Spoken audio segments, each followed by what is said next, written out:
कि द्रौपदी जी ने कहा कि अंधे के अंधे होते हैं, ये मनमुखी भाव है हमारा। न महाभारत में वर्णन है न श्रीमद्। सती को देख करके बहनें हंस रही हैं। सागर भले मिली एक माता, भगनी मिली बहुत मुंह सुखाता। तो वहाँ व्यंगात्मक हंसी है, बिना बुलाए बुला आ गई हो तो कुछ मिल ही जाएगा। तो हंसी के भी प्रकार हैं, क्या आप हंस कैसे रहे। दुर्योधन का अपमान हुआ, दुर्योधन अपने राज्य को चला आया हस्तिनापुर को। इधर भगवान ने साल्वा आदि का उद्धार किया। बलभद्र जी तीर्थ यात्रा करने लगे, नैमिषारण्य में पहुंचे तो सूत जी का वध कर दिया उन्होंने। ब्रह्म हत्या लगी। रोमहर्षण जी आगे की कथा सुनाया सुनगादि ऋषियों को। बलबल नामक राक्षस को मार करके तीर्थ का सेवन किया। भगवान के एक मित्र हुए। भागवत में तो वर्णन नहीं है, भागवत में केवल इतना वर्णन है भगवान के एक मित्र हुए। उनकी कथा को हम आज 9 बजे विश्राम करना है मुझे, और 9:15 हो रहा है, 8:30 हो रहा है। बोले गोविंद भगवान की। श्रीमद् भागवत कथा में श्री सुखदेव महाप्रभु कहते हैं कि कृष्ण स्यासीत सखा कश्चित् ब्राह्मणो ब्रह्मवित्तम विरक्त इंद्रियार्थेषु प्रशांतात्मा जितेन्द्रिय। भगवान के एक मित्र हुए। हरिवंश महापुराण में वर्णन है, सुदामा जी महाराज के चरित्र का दिव्य गाथा का गायन किया गया है हरिवंश महापुराण में। लेकिन श्रीमद् भागवत में कहते हैं कृष्ण की एक सखा है। श्री सुखदेव महाप्रभु कहते ब्राह्मण हैं, ब्राह्मण के साथ ब्रह्मवित्त हैं, ब्रह्मवित्त से जीवन यापन करते हैं। विरक्त हैं, इंद्रियां जिनके वश में हैं, प्रशांत आत्मा है। सुदामा जी के माता पिता ने सुदामा जी का विवाह कर दिया। सुशीला नामक उनकी अर्धांगिनी है। सुदामा जी महाराज के ओजस्विता को जानते हैं, इसलिए कभी उनमें कोई कामना नहीं है। अर्धांगिनी वही है जो अपने धर्म पत्नी वही है जो अपने पति के व्यवस्था के अनुसार ही अपने कामनाओं को रखे। लेकिन सुदामा जी के घर जब बच्चों का प्रादुर्भाव हुआ, संतान की उत्पत्ति हुई और बच्चों के कष्ट को देख करके सुशीला जी व्याकुल हो जाती थी। कभी भोजन मिलता था, कभी नहीं मिलता था। भगवान को नहीं रहा गया। भगवान स्वयं भिखारी का रूप धारण करके और सुशीला जी के झोपड़ी के सन्मुख आके कहते हैं भिक्षाम दे। सुशीला जी बाहर निकलती है कि मैं क्या दूं महाराज, मेरे घर तो ऐसा लगता है कि एकादशी 2 ही नहीं, संपूर्ण पूरा महीना ही मेरे लिए एकादशी हो जाता है। कभी कभी मेरे पतिदेव बाहर गए हैं, कुछ लाएंगे तो बच्चों के लिए कुछ बनाएंगे। उस भिखारी रूप में प्रभु ने कहा कि तुम्हें नहीं पता है कि द्वारिकाधीश कृष्ण तुम्हारे पति के मित्र हैं। सुशीला जी ने कहा मेरे पति ने कभी मुझे बताया नहीं। इतना करके भगवान भिखारी के रूप में आए और चले भी गए। संध्या काल के समय सुदामा जी महाराज का आगमन हुआ। सुशीला जी ने जल दिया, पाद प्रक्षालन करके जैसे ही खाट पर बैठे कि सुशीला जी ने तुरंत पूछा महाराज एक निवेदन है, क्या आपके मित्र द्वारिकाधीश कृष्ण हैं? जैसे सुशीला जी ने ऐसा कहा तो सुदामा जी महाराज अपलक दृष्टि से सुशीला को देखने लगे। अवाक रह गए कि तुम्हें किसने बताया। और आज का जमाना उल्टा हो गया है। अगर मंत्री जी के साथ फोटो हो गया तो पूरा मलहनी बताएंगे हमारे मंत्री जी। देखिए मंत्री जी हैं, कलेक्टर साहब के साथ हो जाए फोटो। अपनी वैशिष्टता अपने कर्मों में दिखाइए, कर्मों से। अगर बड़े बड़े लोगों से है तो कुछ उनके द्वारा कुछ कराइए। अब बहुत लोग, अरे कुछ दिन तो विद्यालय में तो हमारे दीपू नारायण जी तो देखते भी होंगे फेसबुक पे, कुछ लड़के मुख्यमंत्री जी की यहाँ पूजा हुआ तो हवन में बैठने का मौका मिल गया। अब फोटो डाल करके मुख्यमंत्री जी के साथ, और उसके बाद जब वहां से डांट पड़ी ना कि अगर आइंदा दोबारा तुम लोगों का फोटो पड़ा तो कोई नहीं डाल। हमारे साथ एक लोग रहते थे परशुराम जी महाराज, वो खाली मुख्यमंत्री है जी साथ जैसे लगते थे PRO हैं उनके महाराज, इन्हीं से पूछ करके पूरा प्रदेश चला रहे हैं। तो कहने का आशय क्या है कि किसी के साथ आज सुदामा जी ने अपनी अर्धांगिनी को नहीं बताया है कि द्वारिकाधीश मेरे मित्र है। सुदामा जी ने कहा मेरा मित्र जो है, किसने बताया? एक भिखारी आया हुआ था। सुशीला जी ने ऐसा कहा तो सुदामा जी ने कहा हाँ मित्र तो है। तो सुशीला जी ने कहा तो जाना चाहिए मित्र के वहां, माता पिता गुरु और मित्र के वहां जाना चाहिए। सुदामा जी हंसने लगे, मेरी दशा देख रही हो, मैं जाऊंगा पता नहीं वो मुझे पहचानेगा कौन। सुशीला जी ने कहा आपके मित्र हैं, मुझे लगता है ऐसा हो ही नहीं सकता, आपका जो स्वभाव है तो आपके स्वभाव से जो आपका मित्र होगा वो आपको पहचाने ना, ये संभव ही नहीं। कहाँ तक मैं जानती हूँ। रात भर सुदामा जी को नींद नहीं आई। प्रातः काल उठे, स्नान किए, संध्या वंदन करने के बाद जब जाने के लिए सुशीला से कहने लगे ठीक है तुम्हारे इच्छा है तो मैं द्वारिका जाऊंगा, लेकिन कैसे जाऊं बिना कुछ लिए। सुशीला जी दौड़ती हुई गई, 4 घरों से चावल मांगा उन्होंने, ठीक नहीं मांगा। और देखिए याचित्वा का वर्णन है, याचित्वा चतुरो मुष्टिन विप्रान पृथक तंडुलां चैलखंडेन तां बद्ध्वा भरते पादादुपायनम्। 4 घरों से चावल मांग के ले जाते हैं। जैसे कभी कभी गेहूं और कभी कभी आटा घर में नहीं होता तो बगल वाले के घर से आटा मांग लेते हैं कि जब हम पिसवाएंगे तो दे देंगे। ऐसे सुशीला जी ने 4 घरों से चावल मांगा, अपनी साड़ी को फाड़ करके उसी में बांध करके दे दिया। सुदामा जी भगवान से मिलने के लिए निकले महाराज कि मिलना है श्यामा सुंदर से, मिलना है कृष्ण कन्हैया से, यही तो है मेरी खता, बता दे कोई द्वारिकापुरी का पता, दे कोई द्वारिकापुरी का पता। मिलना है श्यामा सुंदर से, मिलना है श्यामा सुंदर से, मिलना है कृष्ण कन्हैया से, मिलना है कृष्ण कन्हैया से, यही तो है मेरी कथा,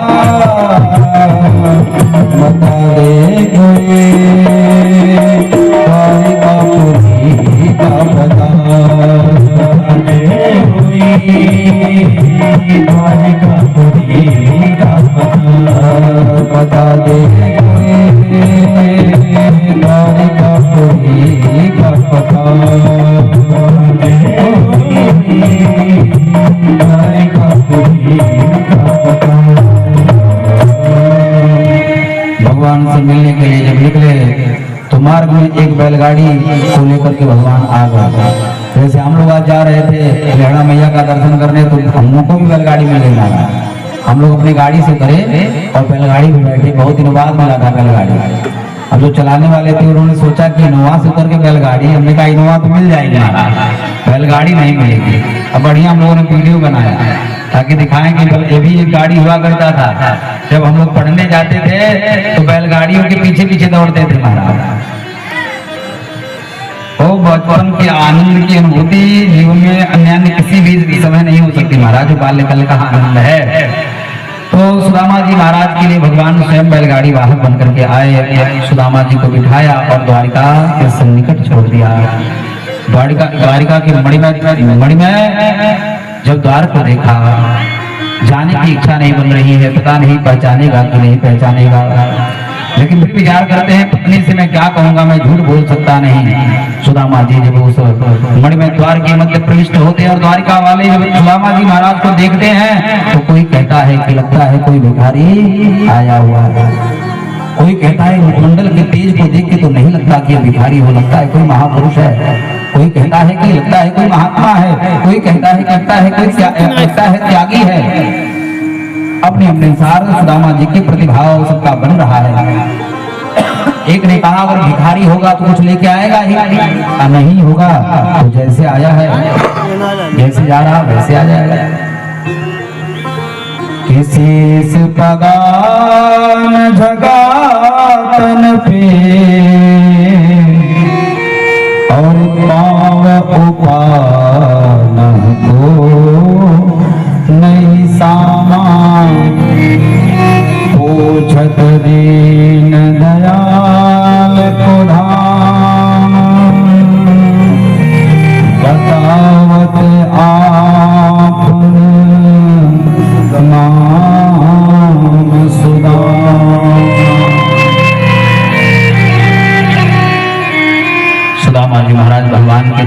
निकट पहुंच गए।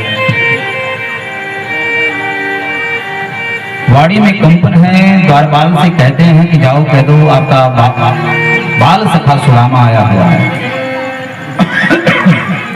भगवान श्री कृष्ण ने जब सुना कि हमारे द्वार पर हमारा बाल सखा सुदामा आया हुआ है तो भगवान अपने उच्च सिंहासन से उठे और दौड़ते हुए महाराज सुदामा से मिलने के लिए व्याकुल, इतनी व्याकुलता कि भगवान के अंग के वस्त्र अलग गिर गए, चरण के महाराज वह चरण के पादुका अलग गिर गए, गले में पहने हुए मोती की माला टूट टूट के गिरने लगे, मस्तक पर रखा हुआ मुकुट महाराज गिर पड़ा। ऐसा लगता है सुदामा जी के सामने भगवान वैसे पहुंचना चाहते हो, न कृष्ण राजा है न द्वारिकाधीश है, सुदामा के सामने तो केवल कृष्ण, वह कृष्ण पहुंचे जो केवल सुदामा का मित्र है। और सुदामा जी महाराज ने जब भागते हुए दौड़कर आते हुए भगवान श्री कृष्ण को देखा, न मस्तक पर मुकुट है, न शरीर पर वस्त्र है महाराज, न चरणों में पादुका है, न गले में कोई माला है, और भगवान सुदामा जी महाराज से न कुछ बोलते हैं न पूछते हैं, सीधे गले मिल जाते हैं। और जो गले मिलते हैं भगवान के आंखों के अश्रुओं से, ऐसा लगता है सुदामा जी के हृदय की संतप्तता, सुदामा के हृदय के वह भगवान से मिलने का वह अग्नि शांत हो रही हो महाराज। सुदामा जी के नेत्रों के अश्रु भगवान की पीठ पर और उस भगवान के नेत्रों के अश्रु सुदामा जी की पीठ पर, बहुत देर तक दोनों लोग गले मिले रहे, गले मिल करके एक दूसरे से बातें नहीं कर रहे हैं, दोनों लोग रो रहे हैं। और द्वारिका के सारे सुधर्मा के सभा में, उस सुधर्मा सभा में सारे लोग भगवान श्री कृष्ण और सुदामा जी महाराज को देख रहे हैं। उनको समझ में नहीं आ रहा है कौन जिसकी धोती फटी है, अधर पे झुर्रियां पड़ी हुई है, कालिका नेत्रों के बगल में छाई हुई है, सारा शरीर किस पड़ा हुआ है, कौन ऐसा है। आज तक द्वारिका में कभी ऐसी घटना नहीं घटी कि भगवान किसी के लिए ऐसे दौड़े हो कि सर का मुकुट गिर गया हो, पैर की पादुका दूर चली गई हो, शरीर पे जितने भी अंग प्रत्यंग में शोभा के लिए वो सुसज्जित स्वर्ण वैदुर्य और मणि की मालाएं वहां टूट टूट करके गिर गई हो। ऐसा स्वागत कृष्ण ने आज तक नहीं किया। यह है कौन जिसके स्वागत में कृष्ण इतने विह्वल होकर के दौड़ते हुए जा रहे हैं महाराज। सुदामा जी को गले से लगाया, लेके सुदामा की दीन दशा करुणा करके करुणा निधि रोए।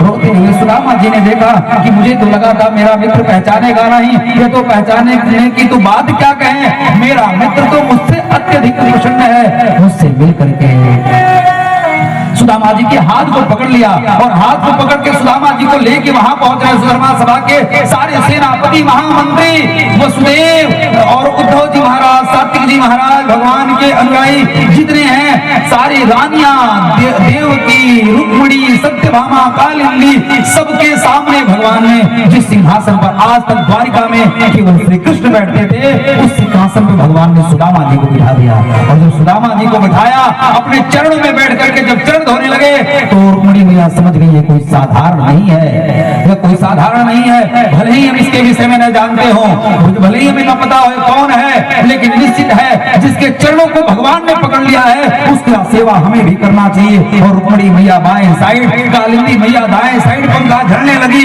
विचार करिए, हम सुदामा को कहते हैं गरीब, हम सुदामा को कहते हैं दरिद्र, अरे सुदामा से बड़ा धनवान कौन होगा जिसके चरणों में नारायण बैठे हो और महाराज मस्तक के निकट लक्ष्मी मैया पंखा झल रही हो। इतना बड़ा सौभाग्य संसार में न किसी को मिला है और न ही किसी को मिलेगा महाराज। अद्भुत सुदामा चरित्र। सुदामा जी महाराज थोड़े से सहमते हैं।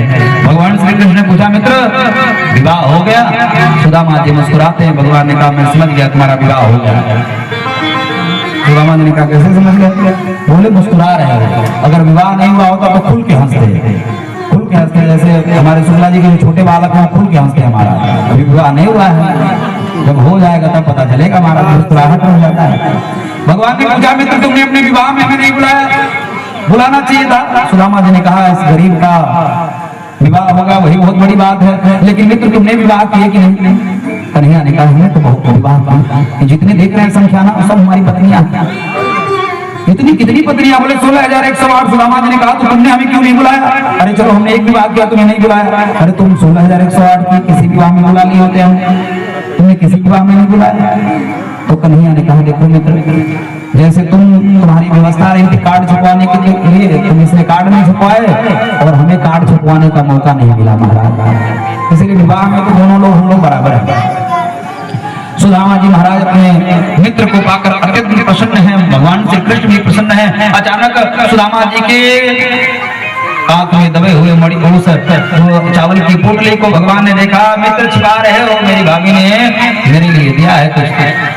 जबरन खींच लिया और जब खींचा खोला और जब खाने लगे और सुदामा जी ने भगवान को उस चावल को जब खाते हुए देखा तो सुदामा जी को विश्वास नहीं हुआ भगवान ऐसा खा रहे हैं कि मानो अपने जीवन में पहली बार ऐसा पदार्थ उनको मिला हो। इतनी प्रसन्नता से पा रहे हैं और उस स्वाद का वर्णन क्या करें। पूरी सभा के लोग कच्चा चावल खाते हुए भगवान के उस स्वरूप को देख करके मोहित हो गए कि प्रभु इस चावल को ऐसा पा रहे हैं। सुदामा जी ने कहा कि इस द्वारिका में लगता है चावल नहीं होता है। अरे मैंने तो सोचा कि छप्पन भोग का भोग लगाने वाला कन्हैया इस चावल को कैसे पाएगा, लेकिन कन्हैया के चावल को पाने के भाव को देख करके रुक्मिणी मैया ने देखा अरे राम राम इस चावल के चक्कर में सब जा रहा है। दो लोग चला गया है, छीन लिया और जब छीना झपटी होने लगा। विचार करिए, जिस अन्न के लिए, जिस व्यक्ति के लाए हुए अन्न के लिए नारायण और लक्ष्मी आपस में लड़ जाएं, उससे बड़ा अन्न संसार में किसी का हुआ है क्या? उससे अत्यधिक श्रेष्ठ स्वादिष्ट अन्न किसी का हुआ है क्या? जिस पदार्थ को पाने के लिए लक्ष्मी जी और नारायण छीना झपटी कर रहे हैं, हमें भी दीजिए, हमें भी दीजिए। लक्ष्मी जी ने लिया, जानती है कि तीसरा में अपना विरोध भी चला जाएगा। दूसरा दिन हुआ, सुदामा जी ने कहा मित्र मैं जाने वाला हूं। सुदामा जी को स्नान करवा के बढ़िया भगवान ने पीताम्बरी पहना दी, बढ़िया दिव्य पीताम्बरी को धारण करके सुदामा जी महाराज रहे। एक दिन रहने के बाद सुदामा जी ने कहा कि मित्र मुझे अपने घर जाना है, मेरी पत्नी अकेली है, मेरे बच्चों को भोजन आदि की व्यवस्था कौन कर रहा होगा। उन्हें पता ही नहीं है कि सुदामापुरी का निर्माण हो चुका है, सुदामा जी को नहीं पता है। जब सुदामा जी जाने के लिए उद्धृत हुए और कहने लगे कि मैं जाऊंगा, तो भगवान ने कहा मित्र एक निवेदन है, एक निवेदन है। सुदामा जी ने कहा बोलो मित्र क्या निवेदन है? निवेदन यही है मित्र, जिस पीताम्बरी को तुमने पहन रखा है ना, इसको निकाल लो, अपनी धोती पहन लो। सुदामा जी को लगा राम राम तो बहुत कंजूस आदमी है, धोती दिया वो भी मांगा। और सुदामा जी क्या करेंगे? वो द्वारिकाधीश से आजा, मुझे सामने कुछ कही नहीं इसलिए ठीक है मित्र। सुदामा जी ने पीताम्बरी निकाल दी, एक बढ़िया धोती मिला था लगा हुआ महाराज वही निकाल दी। बोले भगवान की बहुत दिनों के बाद तो फटी धोती से उनको निवृत्ति हुई थी। सुदामा जी ने धोती पहन ली फटी, अपनी धोती बढ़िया से धारण कर लिया। अब सुदामा जी जाने लगे। कन्हैया ने कहा मित्र अब की आना तो भाभी को ही लेके आना। सुदामा जी को लगे कृष्ण कुछ दे नहीं रहे हैं। सुदामा जी ने कहा मित्र मैं जा रहा हूँ। कन्हैया ने कहा ठीक है मित्र फिर आना। कुछ दूर पहुंचे महाराज, ट्रांसफार्मर के पास तक पहुंच गए। मलनी के ट्रांसफार्मर के पास नहीं लगा हुआ है जंगल में बागीचे में। अरे मित्र मैं जा रहा हूँ। सुदामा जी से प्रभु ने कहा फिर आइएगा मित्र। और आगे पहुंच गया महाराज। बोले मित्र मैं जा रहा हूँ, गेट तक पहुंच गया। सुदामा जी ने सोचा इसको याद नहीं है कुछ देना भी महाराज, याद ही नहीं आ रहा, कुछ तो दे दे। सुदामा जी महाराज गेट के पास पहुंच गए। सुदामा जी ने कहा मित्र मैं जा रहा हूँ। सुदामा जी से प्रभु ने कहा मित्र फिर आना। सुदामा जी ने कहा क्या खा खाना, एक बार आने में कुछ मिला नहीं, फिर आना मन में यही करते रहेंगे। और मन में भाव उठा तो सुदामा जैसा प्रशांतात्मा मांग रहा हो और कृष्ण जैसा देने वाला दे न रहा हो, ऐसा कैसे संभव है? तो कहते हैं कि सुदामा जी महाराज को भगवान श्री कृष्ण इसलिए नहीं दे रहे हैं, वो जानते हैं कि मेरा मित्र अगर पीताम्बरी पहन करके जाएगा तो पूरे द्वारिका वाले मेरे मित्र को भिखारी समझेंगे, और जैसे आया है अगर वैसे ही जाएगा तो द्वारिका का एक बच्चा भी मेरे मित्र को भिखारी नहीं कह सकेगा। वह यही समझेगा कि कोई महापुरुष था। इसलिए भगवान ने प्रत्यक्ष रूप में कुछ नहीं दिया।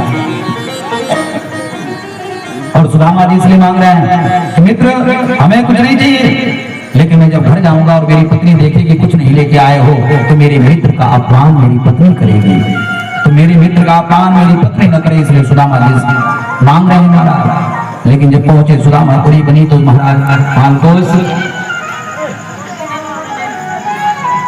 सुदामापुरी का निर्माण दिव्य महलों से बना हुआ दिव्य पूरा गांव ही बदल गया है। गांव की बात क्या कहें, सुशीला जी खुद बदल गई हैं। बढ़िया वस्त्र धारण करके पूरे अंग प्रत्यंग में स्वर्ण ही स्वर्ण है। सुदामा जी महाराज आए, सुशीला जी आरती उतारने लगी, दूर हटिया कौन है, पहचान ही नहीं।